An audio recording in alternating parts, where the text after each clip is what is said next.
am a medical assistant here at Jacksonville Orthopedic Institute, and I just want to show you guys how to set up your Zoom meeting.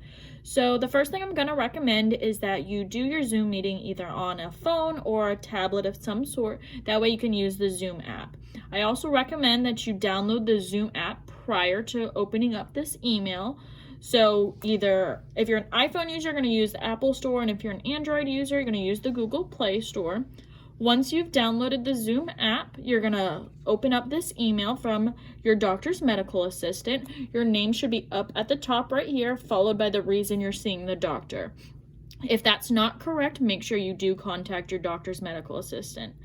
After, you're going to read through this consent. This is basically saying you're okay doing the virtual visit or the telemedicine. You're also okay using video and audio to communicate with your doctor. Once you've consented to that, you're going to scroll down to this link right here. This is where you actually join the Zoom meeting. You're going to click on that link, and then what it's going to do, it's going to bring up your name. So it's going to ask you what you want to be known as when your doctor sees you. You'll click continue, and then it's going to ask you to have access to your camera. You will click OK, and then it'll have access to your camera, and then you're going to join with video.